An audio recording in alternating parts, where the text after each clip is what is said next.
সাতক্ষীরা সদরে অবস্থিত নবনির্মিতব্য তারবিয়াতুল উম্মাহ আহলে হাদিস জামে মসজিদ, এই মসজিদে উপস্থিত আজকে উদ্বোধনী জুমার সম্মানিত মুসল্লিবৃন্দ, প্রশংসা আল্লাহ রাব্বুল আলামিনের জন্য যার অশেষ রহমতে সাতক্ষীরা শহরে বুকে আরো একটি নতুন আহলে হাদিস জামে মসজিদ প্রতিষ্ঠিত হতে যাচ্ছে। যে আল্লাহ রাব্বুল আলামিন আমাদেরকে এই দুরূহ কাজটিকে সহজ করে দিয়েছেন। আজকে আমাদের এখানে সিজদা করার সুযোগ দান করেছেন, যেটি একসময় বিরান একটা ভূমি ছিল। সেই জায়গাতে আল্লাহ রাব্বুল আলামিন তার জন্য সিজদার যে ব্যবস্থা করে দিয়েছেন, অত্র এলাকার মানুষদের জন্য নিয়মিত সালাত আদায়ের যে সুযোগ করে দিয়েছেন, এজন্য আমরা অন্তরস্থল থেকে শুকরিয়া আদায় করছি। আলহামদুলিল্লাহ। দরুদ ও সালাম বর্ষিত শেষ নবী আহমদ মুস্তাফা মুহাম্মদ মুস্তাফা সাল্লাল্লাহু আলাইহি ওয়াসাল্লামের প্রতি, যার আদর্শের উপর প্রতিষ্ঠিত একটি মসজিদ আজকে এখানে হতে যাচ্ছে। আমরা তার উদ্দেশ্যে দরুদ পাঠ করছি। আল্লাহুম্মা সাল্লি আলাইহি আল্লাহুম্মা বারিক আলাইহি। সম্মানিত মুসলিম কেরাম, একটা মসজিদ এমন একটা জায়গা যেটা আল্লাহ রাব্বুল আলামিন সবচেয়ে বেশি পছন্দ করেন। পৃথিবীতে আল্লাহ রাব্বুল আলামিনের সর্বশ্রেষ্ঠ স্থান হচ্ছে মসজিদ। কেন? কারণ আল্লাহ বলছেন ওয়ান্নাল মাসাজিদা লিল্লাহ, মসজিদগুলো প্রতিষ্ঠা হয় শুধুমাত্র আল্লাহর জন্য। অন্য সবকিছু বিভিন্ন উদ্দেশ্যে হয়, কিন্তু মসজিদ প্রতিষ্ঠিত হয় শুধুমাত্র আল্লাহর জন্য। এবং আল্লাহ বলছেন ফালা তাদউ আল্লাহি আহাদা, যখন কোথাও মসজিদ প্রতিষ্ঠিত হয়ে গেছে আল্লাহর জন্য, তখন সেখানে আল্লাহকে বাদ দিয়ে অন্য কাউকে ডেকো না। মসজিদ শুধু আল্লাহকে ডাকার জায়গা, আল্লাহর সাথে শরীক করার কাজ মসজিদে হয় না। এই জন্য মসজিদটা আল্লাহর কাছে সবচেয়ে প্রিয় জায়গা।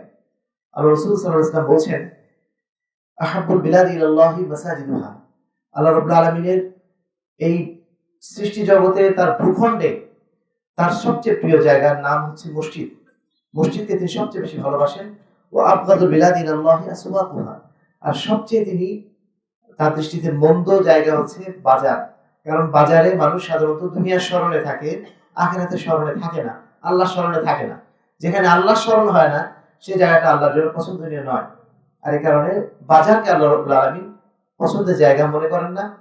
আল্লাহ রাব্বুল আলামিনের পছন্দের জায়গা হচ্ছে মসজিদ, কেননা সেখানে আল্লাহকে স্মরণ করা হয়, সেখানে আল্লাহর ইবাদত করা হয়, আল্লাহকে বাদ দিয়ে অন্য কারো দাসত্ব করা হয় না।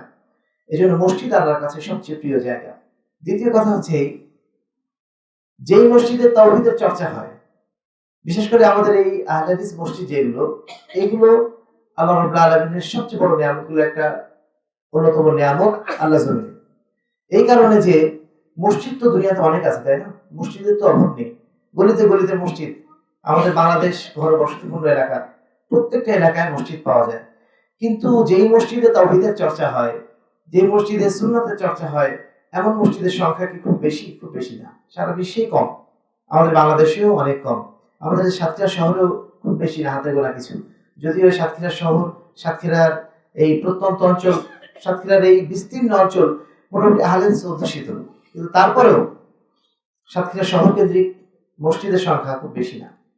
এটা আমরা বলি যে মানে আমাদের জন্য সবচেয়ে বড় নিয়ামত এই কারণে যে এই মসজিদ শুধু মসজিদ না, এমন জায়গা যেখানে তাওহীদের চর্চা করা হয়, যেখানে সুন্নাতের চর্চা করা হয়। সম্মানিত উপস্থিতি, তাওহীদের গুরুত্বটা এত বেশি কেন? একজন মুসলিমের কাছে সবচেয়ে বেশি গুরুত্বপূর্ণ বিষয় হচ্ছে তাওহীদ।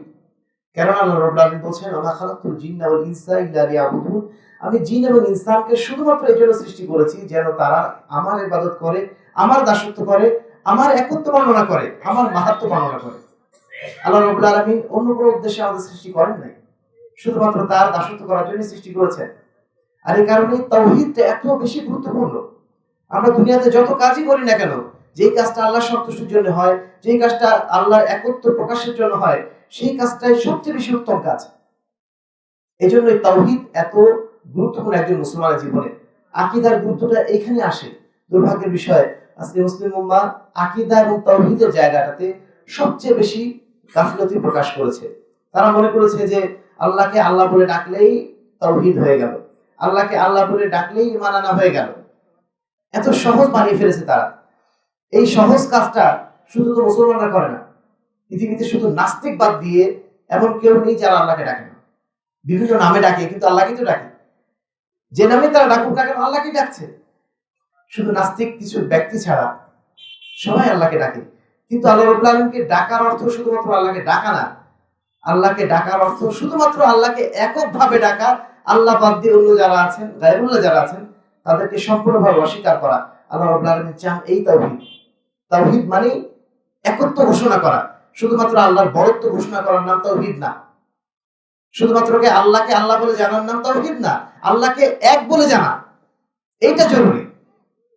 আর এই জ্ঞানটা না থাকার কারণে আমরা অপরিলাক্রমে শিরক করে ফেলি এবং আমরা মনে করি আমি তাওহীদি মুসলিম। বাংলাদেশের মানুষ আমরা নিজেদের পরিচয় দিই আমরা তাওহীদি জনতা, তাই না? আমাদের পরিচয় দেওয়া হয় পত্র পত্রিকায়, তাওহীদি জনতা রাস্তায় মিছিলে নেমেছে। আমরা সবাই নাকি তাওহীদি জনতা।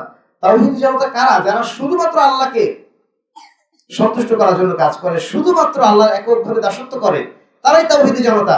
অন্যরা আল্লাহকে আল্লাহ বলে ডাকতে পারে বটে, কিন্তু তারা তাওহীদি জনতা না। যারা মাজারে যাচ্ছেন, আল্লাহকে আল্লাহ বলে ডাকেন মসজিদে, আবার আল্লাহর সাথে কাউকে শরীক করেন, সেটা আল্লাহর বিধানের সাথে হোক, আল্লাহর সিফাতের সাথে হোক, যে কিছুর সাথে হোক না কেন, যারা শিরক করছেন তারা কখনো তাওহীদি মুসলমান নন। সম্মানিত উপস্থিতি, এর প্রমাণ আল্লাহ রাব্বুল আলামিন বলেছেন, ওয়ালাকাদ বাসনা ফি কুল্লি উম্মাতিন রাসূলা, আমি প্রত্যেক উম্মতের কাছে নবী প্রেরণ করেছি, রাসূল প্রেরণ করেছি, এবং তাদেরকে বলে দিয়েছি মানুষকে তোমরা এটা বলো যে তারা যেন শুধুমাত্র আল্লাহর ইবাদত করে, ওয়াজতানিবুত তাগুত, এবং গায়রুল্লাহ যারা আছে, আল্লাহ বাদ দিয়ে যাদের ইবাদত করা হয়, যাদের দাসত্ব করা হয়, যাদের অনুসরণ করা হয়, তাদের প্রত্যেকে যেন তারা ত্যাগ করে। শুধুমাত্র আল্লাহর ইবাদত করাই যথেষ্ট নয়, আমাদেরকে অবশ্যই ত্যাগ করতে হবে গায়রুল্লাহকেও।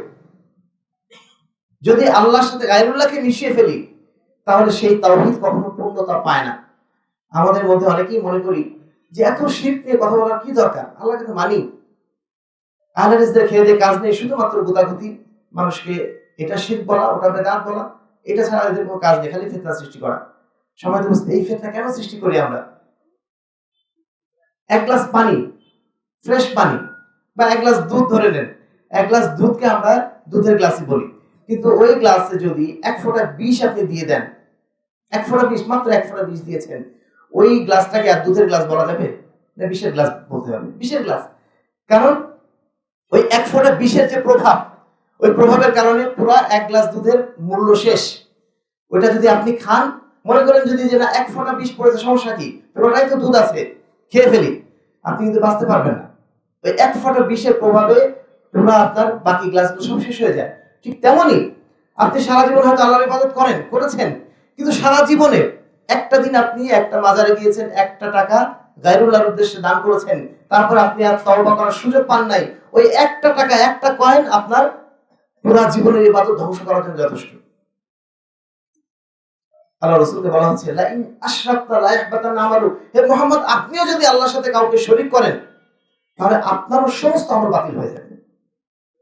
শিরক এমন একটি ধ্বংসকারী জিনিস, আর এই কারণে আমরা শিরক নিয়ে এত বেশি সচেতন, শিরক নিয়ে এত বেশি কথা বলি, এবং আল্লাহ রাসূল সাল্লাল্লাহু আলাইহি ওয়াসাল্লাম শিরক নিয়ে এত বেশি কথা বলেছেন।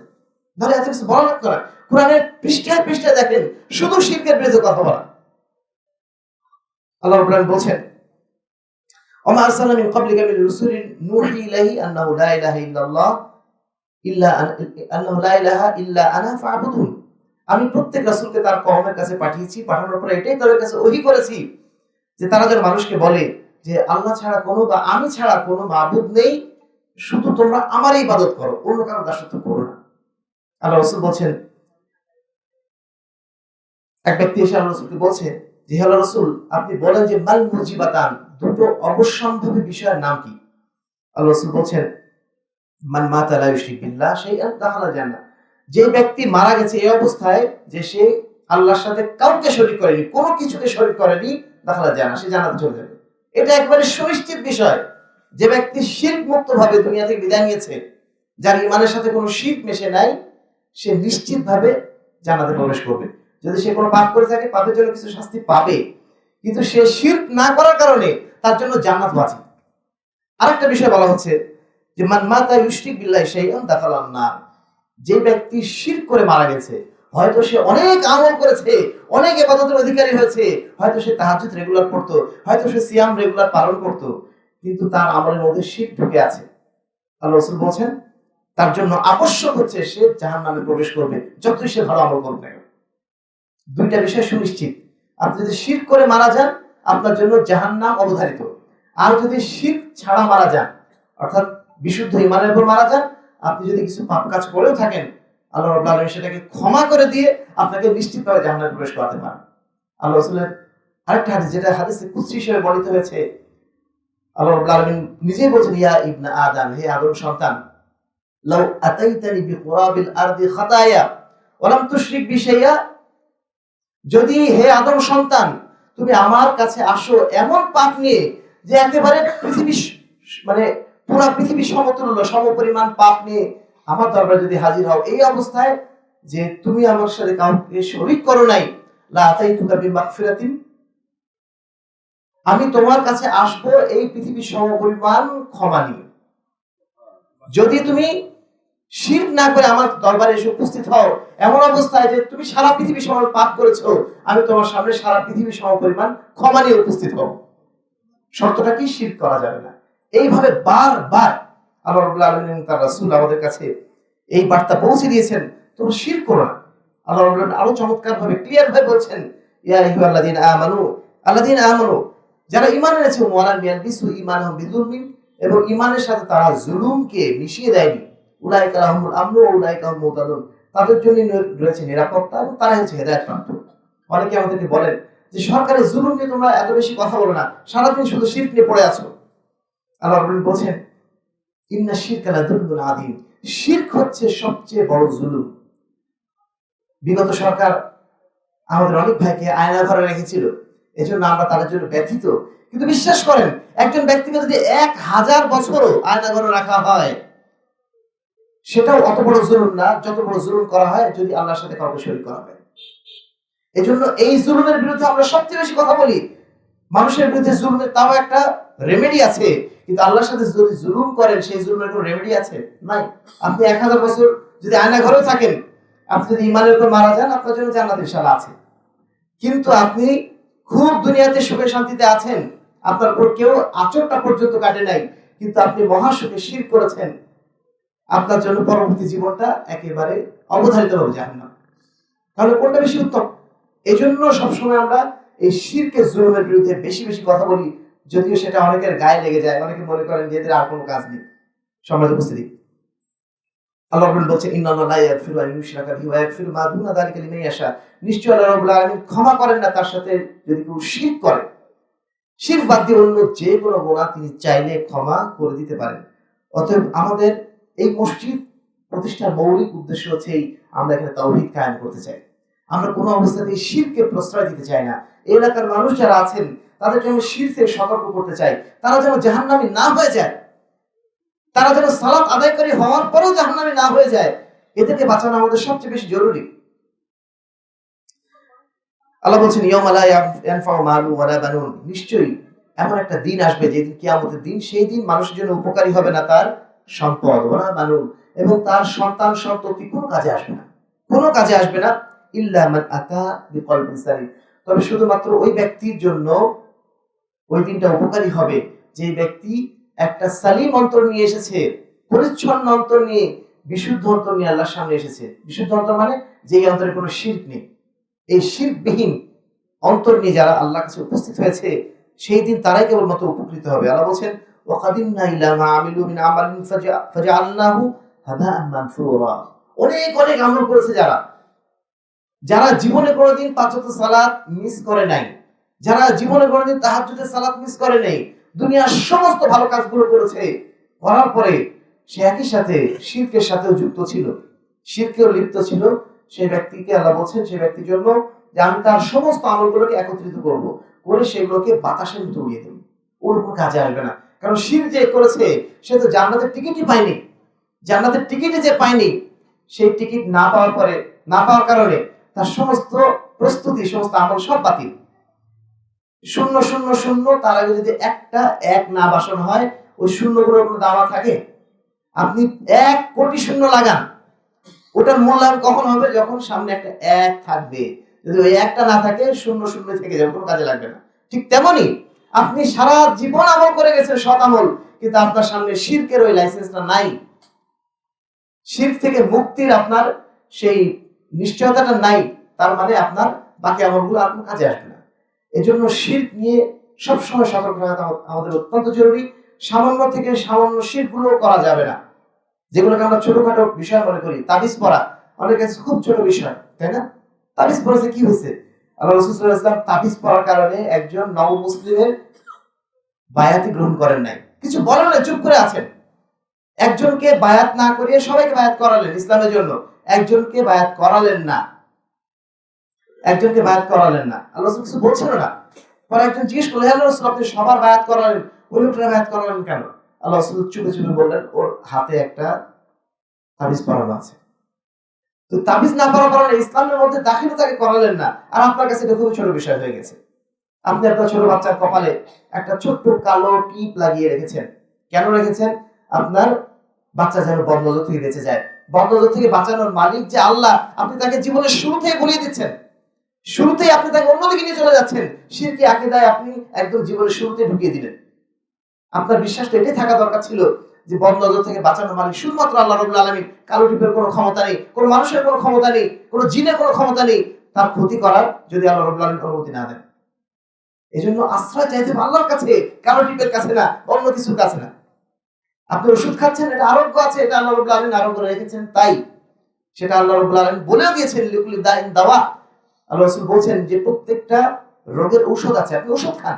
ওষুধের মধ্যে আল্লাহ রাব্বুল আলামিন আরোগ্য রেখে দিয়েছেন। কিন্তু এটা বাদ দিয়ে অন্য যে কাজগুলো করা হয়, এগুলো মোটেও করা যাবে না। যে কোনো মূল্যে আমাদের শিরক থেকে বেঁচে থাকতে হবে। এটা হচ্ছে আমাদের অপরিহার্য কর্তব্য। আজকের উদ্বোধনী খুতবায় আপনাদেরকে এই শিরকের বিষয়ে সতর্ক করাটা আমরা সবচেয়ে বড় কর্তব্য মনে করছি। প্রত্যেকটা আহলেস মসজিদের এটাই মূলত দায়িত্ব থাকে, যে সমাজ থেকে শিরককে উৎখাত করা, বিদআতকে উৎখাত করা। সমাজ উপস্থিতি দ্বিতীয় আলোচনায় যায়। আচ্ছা, শিরকের বিভিন্ন ওসিলা আছে, সিস্টেম আছে কিভাবে শিরক হয়। শিরক হয় তাওয়াসসুলের মাধ্যম দিয়ে। যখন বিপদে আমরা পড়ি, আল্লাহর কাছে আশ্রয় না চেয়ে মানুষের কাছে আশ্রয় চাই, এবং এমন এমন সব জায়গায় যাই যাদের কোনো ক্ষমতা নেই। যে ব্যক্তি বিশ্বাস করে মাজারে সিজদা করা লাগবে না, শুধু এইটুকু যদি বিশ্বাস করে মাজারে গেলে একটা ফায়দা আছে, শুধুমাত্র এইটুকু যদি তার ব্রেনে ঢুকে থাকে, নিঃসন্দেহে সে মুশরিক। মাজারের কোনো কিছু দেওয়ার ক্ষমতা নেই, কোনো পীরের কোনো কিছু দেওয়ার ক্ষমতা নেই, যা কিছু দেন শুধু আল্লাহই দেন। সুতরাং এই বিশ্বাস অন্তরের মধ্যে রাখা যাবে না। যদি আপনি সিজদা করেন, আপনি মনে করছেন, অনেক সময় মাজারে লেখা থাকে এখানে সিজদা করা নিষেধ। সিজদা করা তো নিষেধ, ঠিক আছে, আপনি মাজার কেন করলেন? মাজারে কি জন্য মানুষ যায়? ওখানে মাজারে যায় তো মানুষ কিছু একটা উদ্দেশ্য নিয়ে, না? সেই উদ্দেশ্য পূরণ করার জন্য যাওয়ার অর্থই সে শিরকের সাথে লিপ্ত। সেখানে সে সিজদা করুক আর নাই করুক। সমাজ উপস্থিতি আরো কিছু বিষয় রয়েছে, যেমন আল্লাহ রাব্বুল আলামিনকে কেন্দ্র করে অনেক ধরনের শিরক হয়ে থাকে, যেগুলো আমরা আমাদের কথার মাধ্যম দিয়ে বলি। আল্লাহ রাব্বুল আলামিন নিজে পরিচয় দিচ্ছেন তিনি আছেন আরশের উপরে। আমরা বলছি না, আল্লাহ আছেন প্রত্যেক মুমিনের কলবে, আল্লাহ আছেন পৃথিবীর সমস্ত জায়গায়। যা কিছু আমরা দেখছি সবকিছু আল্লাহর বহিঃপ্রকাশ। এই যে কথাগুলো, প্রত্যেকটা কথাই আমাদেরকে শিরকের দিকে লিপ্ত করে দেয়। আমাদেরকে স্পষ্টভাবে বিশ্বাস রাখতে হবে সেটাই, যে বিশ্বাস আল্লাহ রাব্বুল রাখতে বলেছেন। আর রহমান আল্লাহ আরশে ইস্তাওয়া আছেন কোথায়? আরশে আজিমের উপরে। মুমিনের কলবে না, সারা দুনিয়ায় না, যেখানে সেখানে আমরা চিন্তা করছি, এগুলো সবগুলো ভুল চিন্তা। যদি কেউ মনে করে যে আল্লাহ রাব্বুল আলামিন সর্বত্র বিরাজমান, নিঃসন্দেহে তিনি মুশরিক বা শিরকের মধ্যে লিপ্ত হয়ে গেছেন। অনুরূপভাবে আরো কিছু বিষয় রয়েছে আমাদের সংস্কৃতিগত শিরক, যে শিরকগুলো আমরা মনে করি যেগুলোর মধ্যে শিরক না। যেমন শহীদ মিনার নাম শুনেছেন, তাই না? শহীদ মিনার নাম শুনেছেন আপনারা? শহীদ মিনারে গেছেন কখনো? মাথা নিচু করেছেন, ওখানে ফুল দিয়েছেন? দেননি, কিন্তু অনেকেই দিয়েছেন, অনেকেই দিয়েছেন। এই যে শহীদ মিনার আছে, মাথা নিচু করলেন একটা জড় বস্তুর সামনে। একজন মুসলিম হিসাবে আপনার মাথাটা কোন জড় বস্তুর সামনে এইভাবে নিচু হতে পারে? এক আল্লাহর সামনে ছাড়া আপনার মাথা তো নিচু হওয়ারই কথা না। আপনি মাথা নিচু করছেন একটা জড় বস্তুর সামনে, আপনার একটু লজ্জা হওয়া উচিত। এই যে কাজটি আপনি করছেন, এটা হচ্ছে শিরকি কাজ। এই শিরকি কাজের বিরুদ্ধে আমরা অনেক সময় কথা বলতে গেলে এর আগে ভয় পেতাম। আমাদেরকে প্রতি মুহূর্তে একটা তাড়না ছিল যে আমাদেরকে এক্ষুনি মধ্যে জেলখানায় নিয়ে চলে যাবে, কিন্তু এখন সেই ভয় আমাদের নেই। আমরা নির্ভয় বলতে পারছি, এবং আমরাও এটুকু বিশ্বাস করছি যে আমাদের যারা মুসলিম ভাইরা আছেন, যারা একটু সচেতন মুসলিম ভাইরা আছেন, ইনশাআল্লাহ তারাও বুঝবেন যে এই ধরনের কাজগুলো কখনো একজন মুসলিম করতে পারে না। কোন স্কুলে, কোন মাদ্রাসায় যেগুলোতে এখনো পর্যন্ত এই শিরকের শিখণ্ডীগুলো ঝুলানো আছে, লাগানো আছে, এটা আপনাদের জন্য লজ্জা। এটা একজন মুসলিম হিসেবে আমাদের জন্য লজ্জার যে আমাদের এখনো প্রতিষ্ঠানগুলোতে এগুলো পড়ে আছে। যদি পড়ে থাকে থাকুক, ওগুলো পেশাব পায়খানার জায়গা বানাবেন, ওগুলো অবহেলা রেখে দেবেন, ওগুলো সম্মানের বস্তু না, ওগুলো সম্মান করতে দেবেন না, সম্মান নিজেরাও করবেন না। এই বিষয়গুলো আমাদেরকে শিরকের দিকে নিয়ে চলে যায়। আমাদের রাসূল মুহাম্মদ রাসূলুল্লাহ সাল্লাল্লাহু আলাইহি ওয়াসাল্লামকে উপরে উঠাতে উঠাতে আমরা শিরকের মধ্যে ঢুকিয়ে দিই। আমরা তাকে বানিয়ে দিয়েছি নূরের নবী। আমরা তার আগমন উপলক্ষে মিলাদ কিয়াম করি এবং তার সম্মানে আমরা দাঁড়িয়ে যাই। এই কাজগুলো, এগুলো সব শিরকের মধ্যে অন্তর্ভুক্ত। এই কাজগুলো মোটেও করা যাবে না। এমনকি আমরা আমাদের যে মসজিদগুলো আছে, আমাদের কোনো মসজিদে আল্লাহ এবং মুহাম্মদ পাশাপাশি লিখতে দেই না। দেখছেন আপনারা? কোন আহলে হাদিস মসজিদে আল্লাহ এবং মুহাম্মদ পাশাপাশি লিখতে দেয় না। কেন? আল্লাহ রাসূল সাল্লাল্লাহু আলাইহি ওয়াসাল্লাম বলছেন, এক ব্যক্তি আল্লাহ রাসূলের কাছে আসলে এসে বলছে যে মাশাআল্লাহ ওয়া শিতা, যা আল্লাহ চান এবং আপনি যা চান তাই হবে। সঙ্গে সঙ্গে আল্লাহ রাসূল সাল্লাল্লাহু আলাইহি ওয়াসাল্লাম ক্ষিপ্ত হয়ে বললেন, আজআলতানি লিল্লাহি নিদ্দান, তুমি কি আল্লাহর সাথে আমাকে সমকক্ষ বানিয়ে দিচ্ছ? যা আল্লাহ চান আর যা আমি চাই, কি বলছো এটা? যা আল্লাহ চান শুধু তাই হবে। কুল মাশাআল্লাহ ওয়াহদা, তুমি বলো যে আল্লাহ যা চান তাই হবে, আমার চাওয়ার কোনো মূল্য নেই। এজন্য আল্লাহ এবং তার নবী মুহাম্মদ সাল্লাল্লাহু আলাইহি ওয়াসাল্লামকে একই স্টেজে রাখাটা, এটা আমরা মনে করি এটা শিরকের অন্তর্ভুক্ত। আর এই কারণে আমাদের কোনো মসজিদে এটা থাকে না, অন্য কোনো মসজিদে থাকে, আপনারা দেখেছেন, কিন্তু আমাদের কোনো মসজিদে আমরা এগুলো রাখবো না বা রাখি না। এমনকি কোনো জায়গায় যদি সন্দেহ থাকে, তবু সে সন্দেহ থেকে আমরা দূরে থাকবো। উমর রাদিয়াল্লাহু আনহু বায়াতুর রিজওয়ানে একটা গাছ লাগানো ছিল, একটা গাছের নিচে বায়াতুর রিজওয়ান হয়েছিল, অর্থাৎ একটা বায়াত করা হয়েছিল। সেই গাছের তলায় যেন মুসলমানরা পূজা করতে না পারে, এজন্য ওই গাছটাই কেটে ফেলে দিয়েছিলেন। আজ পর্যন্ত দেখবেন সৌদি আরবে এমন কোনো জায়গা নেই যে জায়গাটা আল্লাহ রাসূলের নামে স্মরণ করা হয়। আল্লাহ রাসূলের নামে স্মরণ করা হয় না। আল্লাহ রাসূলের যে বাড়িটা আছে আপনারা দেখেছেন, ওই বাড়িটাকে একটা লাইব্রেরিতে পরিণত করা হয়েছে, ওটা কোনো মিউজিয়াম বানানো হয়নি। মানে কোন জায়গা যেখানে শিরক হতে পারে, মানুষ বিশেষ একটা বরকতের জায়গা মনে করতে পারে, এরকম কোন জায়গা মুসলমানরা কখনোই রাখে নাই। কারণ মুসলমানরা অন্য কাউকে পূজা করে না আল্লাহ ছাড়া। এমনকি মুহাম্মদুর রাসূলুল্লাহ সাল্লাল্লাহু আলাইহি ওয়াসাল্লামের স্মৃতি চিহ্নগুলো তারা রাখে নাই। কারণ মানুষ হয়তো ভুলবশত বা হৃদয়ের অতি আবেগবশত পূজা করে ফেলবে, এজন্য সেগুলোকেও হটিয়ে দেওয়া হয়েছে। সম্মানিত উপস্থিতি, একজন মুসলিম হিসেবে আমাদের প্রথম কর্তব্য হচ্ছে শিরক থেকে মুক্ত হওয়া। ২ নম্বর কথা, আমাদের যে মসজিদ, এই মসজিদের অন্যতম বৈশিষ্ট্য হচ্ছে এই মসজিদে সুন্নাত বিরোধী কোনো আমল কখনো হবে না ইনশাআল্লাহ। আমরা ইত্তিবায়ে সুন্নাতে বিশ্বাসী, ইত্তিবাউল মাযহাবে বিশ্বাসী না, ইত্তিবাউল পীরে বিশ্বাসী না, ইত্তিবাউল তরিকায় বিশ্বাসী না। আমরা বিশ্বাসী ইত্তিবাউর রাসূল। আল্লাহ রাসূল আমাদের সামনে মডেল হিসেবে এসেছিলেন, আল্লাহ রাব্বুল আলামিন তাকে আমাদের সামনে মডেল হিসেবে উপস্থাপন করেছিলেন। আমরা কেবলমাত্র তারই আদর্শ অনুসরণ করব, অন্য কারোর আদর্শ না। আমরা আমাদের আলেম ওলামাদেরকে সম্মান করি, আমাদের 4 মাযহাবের ইমামদেরকে আমাদের মাথার সর্বোচ্চ স্থানে রাখি, সম্মানের সর্বোচ্চ স্থানে রাখি, কিন্তু তার অর্থ এই না যে আমরা আল্লাহ রাসূলের উপরে তাকে স্থান দেব। প্রত্যেক ইমাম, তারা যত বড় বিদ্বানী হন না কেন, তারা নিঃসন্দেহে নির্ভুল নন, নিষ্পাপ নন, তারা নবী নন। নবীদেরকে আল্লাহ রাব্বুল আলামিন নির্ভুল রেখেছিলেন বলে নির্ভুল ছিলেন। তারাও তো মানুষ, তাদের ভুল হতে পারতো, কিন্তু আল্লাহ রাব্বুল আলামিন তাদেরকে নিষ্পাপ রেখেছিলেন, এজন্য নিষ্পাপ ছিলেন। কিন্তু আমরা তো এমন নই যে আমাদেরকে আল্লাহ রাব্বুল আলামিন নিষ্পাপ রেখেছেন। আমরা প্রত্যেকে পাপ করে ফেলি, আমরা প্রত্যেকে ভুল করে ফেলি। কোন ইমাম বলেন না যে আমাদের ভুল তোমরা অনুসরণ করো, বলে গেছেন ইযা সাহাল হাদিস ফাহুয়া মাযহাবি, যখন কোন হাদিস সহিহ পেয়ে যাবে তোমরা সেটাকে অনুসরণ করবে। কিন্তু আজকে সমাজ বিভিন্ন পরিমণ্ডলে বিভক্ত হয়ে আছে। কেউ কোনো মাযহাব নিয়ে আছে, কেউ কোনো তরিকা নিয়ে আছে, কেউ আকাবির বুজুর্গ নিয়ে আছে। কুরআন এবং সুন্নাহ নিয়ে আছেন কয়েক মানুষ। কুরআন এবং সুন্নাহর অনুসারী হওয়াটা এটা অত্যন্ত কঠিন আজকের যুগে। গতকালকে আমাদের মার্কাজে, রাজশাহী মার্কাজে সম্প্রতি যিনি আহলে হাদিস হয়েছেন, মারুফ কাসেমি নাম দিয়ে আমি বললাম, ছোট্ট একজন ভদ্রলোক, খুব বেশি বয়স না, উনি বলছেন, ওনার কথা শুনে বেশ ভালো লাগলো, যে উনি বলছেন যে বহু এই ধরনের মাদ্রাসা আছে, মসজিদ আছে, যেখানে ইমাম সাহেবরা তারা হাদিস পড়াচ্ছেন বছর পর বছর ধরে, কিন্তু হাদিসের উপর আমল করতে পারছেন না, শুধুমাত্র মাযহাবী বাধার কারণে। কিন্তু তাদের অন্তরটা চাচ্ছে যে আল্লাহ রাসূল হাদিস আমি পড়ছি, আল্লাহ রাসূল যা করেছেন তাই পড়ছি, আমি কেন মানতে পারছি না? তাদের অন্তরটা কিন্তু কাঁদে, কিন্তু সমাজের ভয়ে, মাদ্রাসার ভয়ে, চাকরির ভয়ে তারা সেই সত্যটা প্রকাশ করতে পারছেন না। সম্মানিত উপস্থিতি, আহলে হাদিসরা এই অর্গলটা ভেঙে দিতে চায়। যা এসেছে কোরআনে, যা এসেছে হাদিসে, সামিনা ওয়া আতানা, শুনলাম মেনে নিলাম, এই সমাজ প্রতিষ্ঠার জন্য আহলে হাদিসরা কাজ করছে। কোনো মাযহাব প্রতিষ্ঠার জন্য না, কোনো তরিকা প্রতিষ্ঠার জন্য না, কোনো আকাদির বুজুর্গের ধর্ম প্রতিষ্ঠা করার জন্য না। ধর্ম একটাই, সেটা মুহাম্মদুর রাসূলুল্লাহ সাল্লাল্লাহু আলাইহি ওয়াসাল্লাম যেটা নিয়ে এসেছেন সেটাই। ওর বাইরে কোনো ধর্ম নেই, ওর বাইরে কোনো আদর্শ নেই, ওর বাইরে কোনো মতবাদ নেই। এই স্পষ্ট কথা কেবলমাত্র আহলে হাদিসরা ছাড়া পৃথিবীর কেউ বলতে পারবে না। এবং আহলে হাদিস মসজিদ ছাড়া এই আওয়াজ কোথাও আপনি শুনবেন না। হ্যাঁ, কিছু কিছু ভাই আছেন যারা ভুল পথে আছেন, আহলে হাদিস হওয়া সত্ত্বেও গোলামি করেন, তাদের হিসাবটা আলাদা। কিন্তু আহলে হাদিসরা মূলত গোলামি করার নয়। কোন আহলে হাদিসকে আপনি এরকম পাবেন না যিনি প্রকৃত অর্থে আহলে হাদিস। তাকে আপনি ভুল ধরিয়ে দিলেন যে আপনার কাজটা কোরআন এবং সুন্নাহর বিপরীত হয়ে যাচ্ছে, সে যদি সেটা পরিবর্তন করে না নেয় সে আহলে হাদিসই না। পরিবর্তন যিনি করতে পারেন, শত শত বছর ধরে এক ধরনের আমল করে এসেছেন, যখনই জানছেন কোরআন এবং সুন্নাহর বিরোধী, ব্যাস শেষ, ওটা নিয়ে আমাদের আর কোনো কাজ নেই। এই বাংলাদেশে আহলে হাদিসরা একসময় 5 ওয়াক্ত সালাতের পরে দলবদ্ধ হয়ে মুনাজাত করতো। আমাদের মুরব্বিয়ানে কেরাম, আমার দাদা নিজেই মাওলানা আহমদ আলী, উনিও করতেন, আমার বাবাও করেছেন অনেকদিন পর্যন্ত, 1991 সাল পর্যন্ত। কিন্তু যখনই তারা জেনেছেন যে না কোরআন এবং সুন্নাহর বিপরীত হয়ে যাচ্ছে, এটা আল্লাহ রাসূল তার 23 বছরের জিন্দেগিতে একদিনও করেন নাই, তার সাহাবায়ে কেরাম, তাবেঈনে দাম কেউ করেন নাই।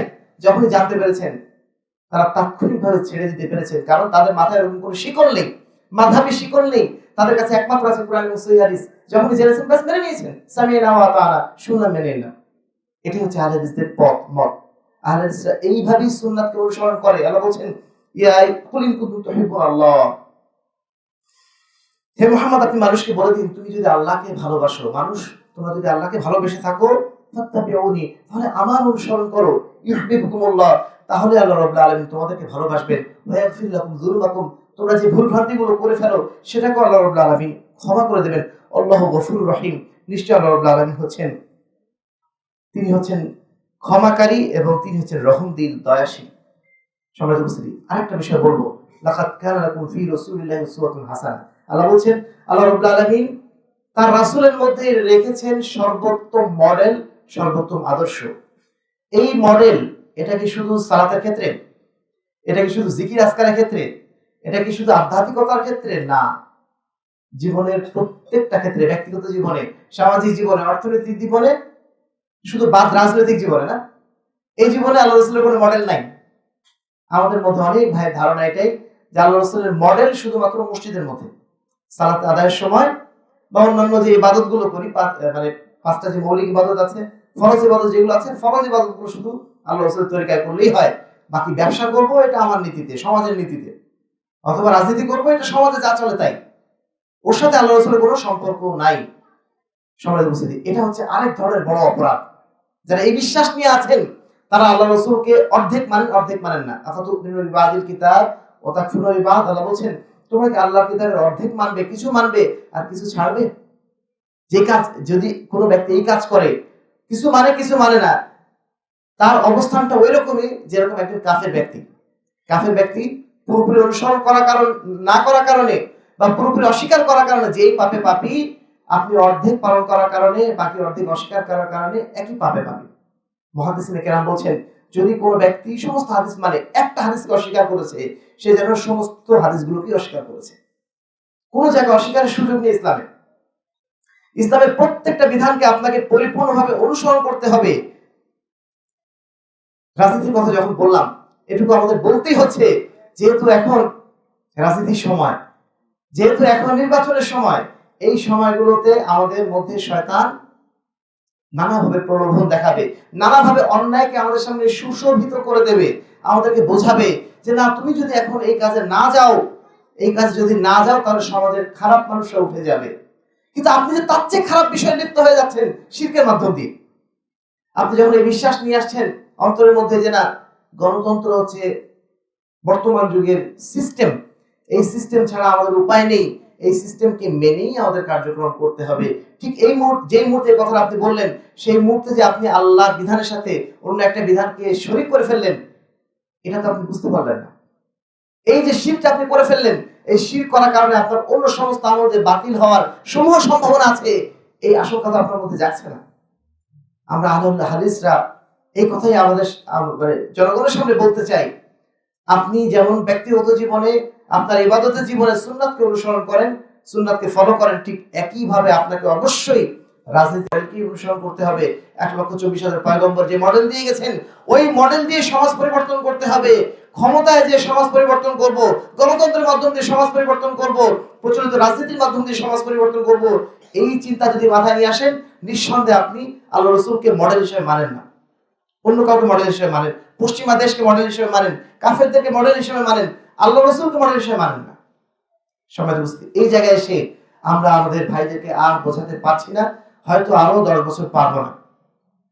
আমরা মিলাদ বোঝাতে পেরেছি যে মিলাদ একটা বিদআত, আমরা বোঝাতে পেরেছি শবে বরাত একটা বিদআত, আমরা নানা শিরক বেদাত মানুষকে বোঝাতে পেরেছি।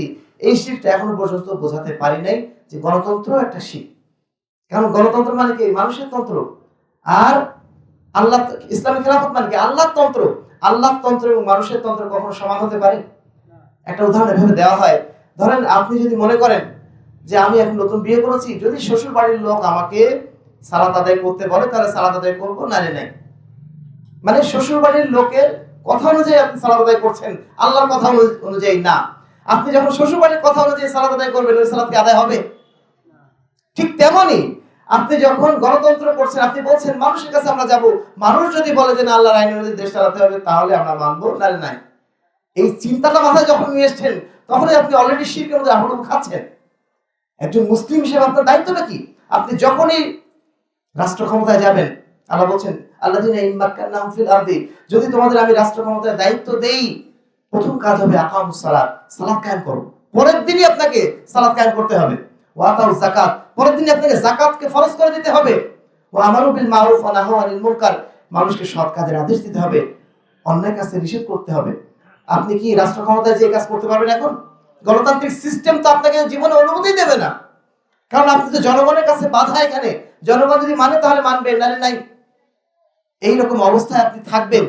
আপনি তো এখন ক্ষমতাতেই যেতে পারেন নাই, এখনই তো আপনাকে অনেক কথা বলতে হচ্ছে, তাই না? জনগণকে সন্তুষ্ট করার জন্য কত কথা বলতে হচ্ছে। আপনাকে বলতে হচ্ছে রোজা এবং পূজা সমান, রোজা এবং পূজা হচ্ছে একই মুদ্রার এপিটোপি, এ কথা বলতে হচ্ছে না? আপনি কি মন থেকে বিশ্বাস করেন রোজা এবং পূজা সমান? বিশ্বাস করেন না কিন্তু গণতন্ত্র আপনাকে বাধ্য হয়ে বলাচ্ছে। কারণ গণতন্ত্র মানেই আপনাকে জনগণকে সন্তুষ্ট করতে হবে, আল্লাহকে না। আগে জনগণ, তারপরে আল্লাহ। আর ইসলাম কি বলে? সন্তুষ্ট হয়ে কাকে করতে হবে? আল্লাহকে সন্তুষ্ট আপনি করতে পারলেন না, আপনি জনগণকে সন্তুষ্ট করে লাভটা কি হবে? আগে আল্লাহকে সন্তুষ্ট করে আসেন, তারপরে জনগণ পরে। যদি জনগণ সন্তুষ্ট না হয়, কোন মানুষ আপনার প্রতি সন্তুষ্ট না, শুধু আল্লাহ সন্তুষ্ট, এটাই আপনার জন্য যথেষ্ট। কিন্তু দুনিয়ার সমস্ত মানুষ আপনাকে ভোট দিয়েছে, দুনিয়ার সমস্ত মানুষ আপনার জানাজায় অংশগ্রহণ করে সারা দেশ ভরে ফেলেছে, আল্লাহ আপনার উপর সন্তুষ্ট না, কি হবে তাহলে? প্রাপ্তি জিরো। সম্মানিত উপস্থিতি, এই জায়গাটা আমাদের বোঝার চেষ্টা করতে হবে। যেই কাজই করি না কেন, আমাদের মডেল একটাই, তিনি হচ্ছেন মুহাম্মদুর রাসূলুল্লাহ সাল্লাল্লাহু আলাইহি ওয়াসাল্লাম। অবশ্যই রাজনীতি করব, রাজনীতি করতেই হবে। এই সমাজের রাজনীতি, এই সমাজের অর্থনীতি পরিবর্তনের জন্য আমাদের কাজ করতেই হবে, বাট সেটা আল্লাহর রাসূলের মডেলে। মডেলটা কি ছিল? দাওয়াত এবং জিহাদ। মানুষকে সৎ কাজের দিকে আহ্বান জানাতে হবে, বোঝাতে হবে, জনসচেতনতা সৃষ্টি করতে হবে। যদি বাধা আসে, সেটাকে মোকাবেলা করতে হবে প্রতিরোধের মাধ্যম দিয়ে, কথার মাধ্যম দিয়ে, কাজের মাধ্যম দিয়ে সেটাকে প্রতিরোধ করার জন্য সাধ্যমতো চেষ্টা চালিয়ে যেতে হবে। এই পন্থাতেই সমস্ত নবীরা চেষ্টা করে গেছেন, আমাদেরকে ওই পথেই চেষ্টা করতে হবে। প্রচলিত রাজনীতি ক্ষমতা দিয়ে সমাজ পরিবর্তন হয় না, তার বড় একটা প্রমাণ করে দেখে গেছেন। তারপরেও ভুলে যান। বিগত 16 বছরে একটা আদর্শ প্রতিষ্ঠা করার জন্য কাজ করা হয়েছিল, তাই না? একটা বাদ প্রতিষ্ঠা করার জন্য চেষ্টা করা হয়েছিল, সেই বাদ কি প্রতিষ্ঠা এখন করার সুযোগ আর আছে? যখন তারা চলে গেছেন, তারপরে তাদের নাম নেওয়া মানে আপনার পরবর্তী গন্তব্য হচ্ছে জেলখানা। তার মানে আদর্শ প্রতিষ্ঠা হলো না, কিছুই প্রতিষ্ঠা হলো না। ক্ষমতা দিয়ে কখনো সমাজ পরিবর্তন হয় না, সমাজ পরিবর্তন হয় আদর্শ দিয়ে। আমরা সেই আদর্শের কথাই বলতে চাই। সেই আদর্শ হচ্ছে তাওহীদ, সেই আদর্শ হচ্ছে সুন্নাতের আদর্শ, সেই আদর্শ হচ্ছে আল্লাহর রাসূল সাল্লাল্লাহু আলাইহি ওয়াসাল্লামের মডেল। সেই আদর্শ ফলো করার মাধ্যম দিয়ে আমরা সমাজে প্রকৃত পরিবর্তনটা আনতে পারবো। সম্মানিত উপস্থিতি, আহলে হাদিস মসজিদগুলোতে আমরা এই সুন্নাতি মডেলের কথাই সবসময় বলে যাব। পৃথিবীর কোনো মানুষ না শুনুক, তবু আমাদের বক্তব্য আকস্মিকভাবে এভাবেই চলতে থাকবে। সম্মানিত উপস্থিতি, আলোচনার এই পর্যায়ে এসে যে বিষয়টি বলতে চাইবো সেটি হচ্ছে, মৌলিকভাবে তাহলে দুটো বিষয় বলেছি। আহলে হাদিস মসজিদগুলো দুটা কর্তব্য: মানুষদের শিরক থেকে বাঁচিয়ে তাওহীদের পন্থায় নিয়ে আসা, এবং সেই সাথে মানুষকে বেদাত থেকে বাঁচিয়ে সুন্নাতের পন্থায় নিয়ে আসা। এটাই হচ্ছে আমাদের মৌলিক কর্তব্য বলে আমরা মনে করি। এছাড়া মসজিদের কিছু হক আছে। একটা মসজিদ কিছু হক রাখে, প্রত্যেক মানুষ যেমন অপর মানুষের উপর কিছু হক রাখে। আমার উপর যেমন বাবা মার হক আছে, বাবা মার উপর যেমন আমাদের হক রয়েছে, ঠিক তেমনি মসজিদের কিছু হক আমাদের উপর আছে। কি হক? প্রথম হক হচ্ছে আল মসজিদ লিল্লাহ। মসজিদ যে আমরা নির্মাণ করছি, এটা মানুষের কাছে আমরা সম্মান করাবো যে হুমায়ুন এমন একটা বড় মসজিদ করেছে। এই চিন্তা করে যদি মসজিদ বানাই, তাহলে এই মসজিদ আমার জন্য আল্লাহর দরবারে গ্রহণযোগ্য হবে না। আল্লাহ রাসূল বলেছেন, মান বানা লিল্লাহি মাসজিদান বানাল্লাহু লাহু বাইতান ফিল জান্নাহ। যে ব্যক্তি আল্লাহর জন্য, শুধুমাত্র আল্লাহর জন্য কোনো মসজিদ বানায়, তার জন্য আল্লাহ রাব্বুল আলামিন জান্নাতে একটা প্রাসাদ বানাবেন। কখন? বানা লিল্লাহ, শুধুমাত্র আল্লাহর জন্য। এজন্য নিয়তের খুলুসিয়াত আমাদের থাকতে হবে। যারা আমরা দায়িত্বশীল আছি এখানে, যারা আমরা অতি আগ্রহ নিয়ে এখানে এসেছি, আমাদের মনে রাখতে হবে মসজিদ যে আমরা বানাচ্ছি শুধুমাত্র কার জন্য হবে? শুধু আল্লাহর জন্য। এটা হচ্ছে মসজিদের হক। 2 নম্বর হচ্ছে মসজিদে যারা দায়িত্বশীল হবেন তারা প্রকৃত অর্থে ঈমানদার দায়িত্বশীল হবেন। কোন বিদআতি, কোন মুশরিক, কোন ফাসিক ব্যক্তি, জালেম ব্যক্তি এই মসজিদের দায়িত্বশীল হবেন না। আল্লাহ বলেন, ইন্নামা ইয়ামুরু মাসাজিদাল্লাহ মান আমানা বিল্লাহি ওয়াল ইয়াউমিল আখির। নিশ্চয়ই মসজিদগুলোকে আবাদ করবে তারাই যারা আল্লাহর প্রতি ঈমান এনেছে এবং শেষ দিবসের প্রতি ঈমান এনেছে। ওয়া কামাস সালাত, সালাত আদায় করেছে। ওয়া আতাজ যাকাত, যাকাত আদায় করেছে। ওয়া লাম ইয়াখশা ইল্লাল্লাহ, এবং তারা আল্লাহকে ছাড়া অন্য কাউকে ভয় পায় না। ফাসা উলাইকা ইয়াকুন মিনাল মুহতাদিন, আশা করা যায় তারাই হচ্ছে হেদায়েতের মধ্যে থাকবে। মসজিদ তাহলে কারা আবাদ করবে? মসজিদ আবাদকারীদের 5টা বৈশিষ্ট্য বলা হয়েছে। তারা সালাত কায়েম করবে। মুসল্লি যদি না হয়, এমন আছে না আমাদের বাংলাদেশে বহু মসজিদ আছে, মসজিদের সভাপতি সাহেব কিন্তু সালাত আদায় করে শুধুমাত্র জুমার দিন, বাকি সময় খোঁজ নেই। এই লোক সভাপতি হওয়ার যোগ্য না, মসজিদ কমিটির কোন সদস্য হওয়ার যোগ্য না। সদস্য হতে গেলে তাকে অবশ্যই 5 ওয়াক্ত সালাত আদায় করে হতে হবে। 2 নম্বর, তাকে যাকাত আদায় করে হতে হবে। 3 নম্বর, ও প্রথম দুটো বাদ গেল, তাকে অবশ্যই ঈমানদার হতে হবে এবং শেষ দিবসের প্রতি ঈমান আনতে হবে, এটা ঠিক আছে। সর্বশেষ হচ্ছে ওয়ালাম ইয়াখশা ইল্লাল্লাহ, যখন কোনো কথা বলবে তাওহীদের পক্ষে, সুন্নাতের পক্ষে, তখন মানুষকে ভয় করবে না, ভয় করবে শুধুমাত্র আল্লাহকে। এই ধরনের মানুষগুলাই হচ্ছে মসজিদ আবাদ করার জন্য তারাই উপযুক্ত, তারাই যোগ্য।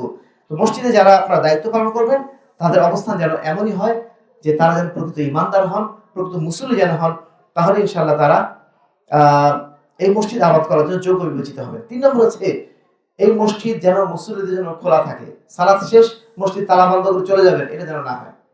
মসজিদে সালাত আদায় করার সুযোগটা অবারিত রাখতে হবে। অন্ততপক্ষে মসজিদের বাইরে একটা জায়গা রাখতে হবে যেন একজন মুসল্লি এসে সব সময় সালাত আদায় করার জন্য সুযোগটা পায়। আল্লাহ বলেছেন, অফি বুয়ুতিন উদিনা লিল আদিনাল্লাহ আন তুরফা ওয়া ইউযকারা ফিহা ইসমু ইউসাব্বিহু লাহু বিল গুদুবি ওয়াল আসাল। আল্লাহ রাব্বুল আলামিন যে ঘরগুলো রয়েছে, আল্লাহ বলেছেন সেখানে যেন তার নাম উচ্চকিত করা হয় এবং তার নামে স্মরণ করা হয়, তার নামে যেন তাসবিহ পাঠ করা হয়। বিল গুদুবি ওয়াল আসাল, সকাল সন্ধ্যায় সব সময় যেন তার নাম সেখানে উচ্চারিত হয়। মসজিদ মানে শুধুমাত্র 5 ওয়াক্ত সালাতের সময় 10 মিনিট খুলে রাখবেন, এইটার নাম মসজিদ না। মসজিদ মুসলিম উম্মাহর সম্মিলন কেন্দ্র, সব সময় তাদের এখানে আসার সুযোগ দিতে হবে। 4 নম্বর, মসজিদ হবে সমস্ত ভালো কাজের কেন্দ্রবিন্দু। ভালো কাজগুলো সমাজে প্রচলিত হবে, পরিচালিত হবে এই মসজিদ থেকে। আমরা এই মসজিদের নাম দিয়েছি কি? তারবিয়াতুল উম্মাহ, তাই না? উম্মাহকে পরিচর্যা করা, এই সমাজকে পরিচর্যা করার জন্য এই মসজিদ। এই মসজিদ থেকেই এই সমাজের যাবতীয় ভালো কাজগুলো পরিচালিত হবে, এটাই আমরা কামনা করি। এখান থেকে ইলম প্রচার হবে, দাওয়া প্রচার হবে, এখানেই বিচারও হবে, এখানে পারস্পরিক আলোচনা পর্যালোচনা হবে, যার মাধ্যমে দিয়ে সমাজকে সুন্দরভাবে পরিচালনা করা যায়। সার্বিকভাবে সেই ব্যবস্থাপনাগুলো এখান থেকে নিতে হবে। আল্লাহ রাসূলের যে মসজিদ ছিল, সেই মসজিদ ছিল আহলুস সুফাদের কেন্দ্র। যারা জ্ঞান অর্জন করত তারা মসজিদে থাকতো, মসজিদে তারা জ্ঞান অর্জন করত। জ্ঞান অর্জনের কেন্দ্রবিন্দু হিসাবে যেন আমরা এই মসজিদকে ধারণ করতে পারি। শুধুমাত্র 5 ওয়াক্ত সালাত না, এখানে তালিম তারবিয়াতের কাজ নিয়মিত হতে হবে। তারবিয়াতুল উম্মাহ মানে প্রশিক্ষণ দেওয়া। এই তারবিয়াতের কাজ প্রতিটা সালাতের পর পর হতে হবে। বিভিন্ন সময়, প্রতি সপ্তাহে, প্রতি মাসে বড় বড় প্রোগ্রামের আয়োজন করতে হবে। মানুষ যেন সঠিক দাওয়াতগুলো, ইসলামের সঠিক দাওয়াতগুলো যেন এখান থেকে পায়। সর্বশেষ, মারিয়ান বিল মুসাল্লি, মসজিদে যেন মুসল্লি থাকে। মসজিদ বিশাল বানালাম, টাইলস লাগিয়েছি, এসি লাগালাম, সবকিছুই আছে, মুসল্লি নাই। বাংলাদেশের মসজিদগুলোর অবস্থা কিন্তু এখন এমনই। সব মসজিদে টাইলস হয়ে গেছে, সব মসজিদে এসি হয়ে গেছে, নাই শুধু মুসল্লি। মুসল্লি থাকতে হবে। রাসূল বলেছেন, সাবাতুল ইযিল্লুহুল্লাহ ফি যিল্লি ইয়াওমা লা যিল্লা ইল্লা যিল্লু, যেই দিন আল্লাহর ছায়া ব্যতীত কোনো ছায়া থাকবে না, সেই দিন আল্লাহ রাব্বুল আলামিন 7 শ্রেণীর ব্যক্তিকে তার ছায়া স্থলে, তার ছায়ার নিচে স্থান দেবেন। তাদের মধ্যে ওই 2 জন ব্যক্তি একজন হচ্ছে শাবুন নাশা ফি তাআতিল্লাহ, ওই যুবক যে সবসময় আল্লাহর আনুগত্যের মধ্যে থাকে, এবং ওয়ারাজুলুন কলবুহু মুআল্লাকুম বিল মাসাজিদ, ওই ব্যক্তিকে আল্লাহ বলেন ছায়া দেবেন যার অন্তরটা মসজিদের সাথে বাঁধা থাকে। কিভাবে বাঁধা থাকে? আপনি জোহরের সালাত পড়ে এসেছেন, আপনার অন্তরটা বাঁধা থাকবে কখন আমি আসর সালাতে চলে যাব। আপনি আসর পড়েছেন, আপনার অন্তরটা বাঁধা থাকবে কখন আমি মসজিদে আসবো মাগরিবের সালাতে। অন্তরটা যখন মসজিদের সাথে মুআল্লাক থাকবে, তখনই আল্লাহ রাব্বুল আলামিন কাল কিয়ামতের ময়দানে আপনার জন্য বিশেষ ছায়ার ব্যবস্থা করবেন। আমরা এখানে যারা যুবক আছেন, যারা মুরব্বী আছেন, প্রত্যেকের প্রতি আমাদের অনুরোধ থাকবে আপনারা মসজিদে অবশ্যই সালাত আদায় করবেন। একজন সামর্থ্যবান পুরুষের জন্য, বালেগ পুরুষের জন্য মসজিদে সালাত আদায় করা ওয়াজিব। মসজিদে সালাত আদায় করতে পুরুষ মানুষ তারা বাড়িতে সালাত আদায় করবে না, মসজিদে আদায় করবে। আমি আপনাদের বিশেষভাবে উৎসাহিত করব, সব জায়গাতে এই কথাটা বলার চেষ্টা করি, অন্তত পক্ষে ফজরের সালাতে মসজিদে আসবেন। কোন সালাতে যদি না আসতে পারেন, কারণ অন্য সালাতে আপনার হয়তো ব্যস্ততা থাকে, হয়তো কোনো এক জায়গায় আপনি কাজে গেছেন, সেই জন্য হয়তো জামাতে অংশগ্রহণ করতে পারেন নাই, কিন্তু ফজরের সালাতের সময়টা এমন একটা সময় অন্য কোনো ব্যস্ততা আপনার থাকে না, একটাই ব্যস্ততা থাকে, ঘুমের ব্যস্ততা। সেই ঘুমকে যদি আপনি পরাজিত করতে ব্যর্থ হন, সকালবেলা যদি আপনি ব্যর্থ হন, দিনের শুরুতেই যদি ব্যর্থ হন, দিনের শুরুতেই যদি শয়তান আপনি পরাজিত করে ফেলে, দিনের বাকি অংশ আপনাকে শয়তান পরাজিত করতে থাকবে। আর দিনের শুরুতেই যদি শয়তানকে আপনি পরাজিত করে ফেলেন, তাহলে দিনের বাকি অংশ আপনি শয়তানকে সহজে পরাজিত করতে পারবেন। এজন্য যুবক হন, বৃদ্ধ হন, আপনাদের প্রতি আমাদের বিনীত অনুরোধ, ফজরের সালাতটা আপনারা একেবারে খুবই অ্যাকুরেটলি আসার চেষ্টা করেন। ফজরের সালাতে আসা যদি সহজ হয়ে যায়, বাকি সালাতগুলো সহজ হয়ে যাবে অটোমেটিক্যালি। ফজরের সালাত যদি কঠিন হয়ে যায়, বাকি সালাতগুলো কঠিন হয়ে যাবে। এজন্য ফজরের সালাতে আপনারা রেগুলার আসার চেষ্টা করবেন, মসজিদে আসার চেষ্টা করবেন। আমরা আলোচনা শেষ লগ্নে চলে এসেছি। একজন মুসলমানের জন্য জান্নাতে যাওয়াটা খুবই সহজ, আবার জাহান্নামে যাওয়াটা খুবই সহজ। আল্লাহ রাসূল বলছেন, আল জান্নাতু আকরাবু ইলা আহাদিকুম মিন শিরাকি নালিহি, জান্নাত তোমাদের এতটাই কাছে যে তোমাদের জুতার ফিতা তোমাদের যতটা কাছে। একজন ব্যক্তি জুতার ফিত পরলে জুতার ফিতাটা তার যত কাছে হয়, জান্নাত তার চেয়ে বেশি আমাদের কাছে। ওয়ান্নারু মিসলালিক, আবার জাহান্নামও ঠিক এরকমই কাছে। এখন আমরা জান্নাতে যাব নাকি জাহান্নামে যাব, এটা বেছে নেওয়ার দায়িত্ব আমাদের। আল্লাহ রাব্বুল আলামিন এই স্বাধীনতা আমাদের দিয়ে দিয়েছেন। যদি জান্নাতে যেতে চাই, আল্লাহ রাব্বুল আলামিন জান্নাতে যাওয়ার পথটা সহজ করে দিয়েছেন। যদি জাহান্নামে যেতে চাই, জাহান্নামে যাওয়ার পথটা আরো সহজ করে দিয়েছেন। আমাদেরকে অবশ্যই সিদ্ধান্ত নিতে হবে আমরা কোথায় যাব। আমরা আমাদের এই সংক্ষিপ্ত জীবন শেষে আমাদের যে স্থায়ী জীবন অপেক্ষা করছে, সেই স্থায়ী জীবনটা আমরা কেমন করব, সেই ক্যারিয়ার প্ল্যানটা যেন আমরা করি। আমাদের যুবক ভাইরা, আমাদের ক্যারিয়ার প্ল্যানটা হয় শুধুমাত্র বিসিএস কেন্দ্রিক, বড় একটা চাকরি কেন্দ্রিক, অথবা বিদেশে কোনো একটা ভালো জায়গায় সেটেল হওয়া কেন্দ্রিক। কিন্তু আপনি একটু চিন্তা করে দেখুন, আপনার জীবন তো 30 বছর, 40 বছর, 50 বছর পর্যন্তই। তারপরে আপনার সেটেলটা কোথায় হবে? আপনার সেটেলটা যেন হয় আখিরাতে, আখিরাতে জান্নাতে যেন হয়। এটাই যেন আমাদের ক্যারিয়ার প্ল্যান হয়। দুনিয়ার ক্যারিয়ারের সাথে আখিরাতের ক্যারিয়ার যদি আমরা মিলিয়ে নিতে না পারি, ওই ক্যারিয়ার প্ল্যান কোনো ক্যারিয়ার প্ল্যানই না। সেজন্য যারা ক্যারিয়ার নিয়ে ব্যস্ত আমাদের যুবক ভাইরা, আপনাদের দুনিয়াকে আখিরাতের সাথে জুড়ে দিন। দুনিয়াতে যে কয়দিন থাকবো, সেই কয়টা দিন যেন আখিরাতের জন্য কাজে লাগে, এবং আখিরাতে আমরা যখন যাব, আমাদের যেন একটা সেকেন্ডের জন্য জাহান্নামের আগুনে পুড়তে না হয়, সেই ব্যবস্থাপনা যেন আমরা করার চেষ্টা করি। এবং সেই ব্যবস্থাপনার জন্য যারা আমরা জড়িত রয়েছি, চেষ্টা করব তার জন্য হচ্ছে মসজিদ সবচেয়ে উপযুক্ত জায়গা। মসজিদে যদি নিয়মিত আসেন, আপনার জীবনটা ওই ধাঁচেই গড়ে উঠবে। আর মসজিদে যদি সাথে সম্পর্ক যদি নড়বড়ে হয়, আপনার সম্পর্কটা জান্নাতের সাথে এরকম নড়বড়ে হয়ে যাবে। এজন্য আসুন, আজকে যে মসজিদটা এখানে স্থাপিত হয়েছে, এটাকে আমরা আমাদের জন্য নিয়ামত হিসেবে গণ্য করি। অনেক দূরে হয়তো যেতে হতো, খুব কাছে পেয়ে যাচ্ছেন মসজিদ। এই মসজিদে যেন 5 ওয়াক্ত সালাত আমরা রেগুলার পড়তে পারি, এবং আমরা যেন তাওহীদ এবং সুন্নাতের উপরে কায়েম এবং দায়েম থাকতে পারি। আল্লাহ রাব্বুল আলামিন আমাদের সকলকে সেই তৌফিক দান করেন। আল্লাহ রাব্বুল আলামিন আমাদের প্রত্যেককে এই মসজিদের প্রকৃত হেফাজতকারী হিসেবে যেন কবুল করে নেন। এই মসজিদের আশপাশে যারা মুসল্লিরা আছেন, তাদের প্রত্যেককে আল্লাহ রাব্বুল আলামিন 5 ওয়াক্ত সালাতের মুসল্লি যেন বানিয়ে দেন, এবং এই মসজিদের ওসিলায় অত্র এলাকায় যেন তাওহীদ এবং সুন্নাতের আলো ছড়িয়ে পড়ে। আল্লাহ সেই তৌফিক যেন আমাদেরকে দান করেন। মসজিদ যারা প্রতিষ্ঠা করেছেন, তাদের জন্য আমরা অন্তঃস্থল থেকে দোয়া করছি। আল্লাহ রাব্বুল আলামিন এই মসজিদের পিছনে যে যতটুকু খরচ করবেন, এমনকি একটা ইটও যদি দেন, সেই ইটের বিনিময়ে আল্লাহ রাব্বুল আলামিন আমাদেরকে যেন জান্নাতে একটা প্রাসাদ করে দেন। আল্লাহুম্মা আমিন। ওয়া আখিরু দাওয়ানা আলহামদুলিল্লাহি রাব্বিল আলামিন।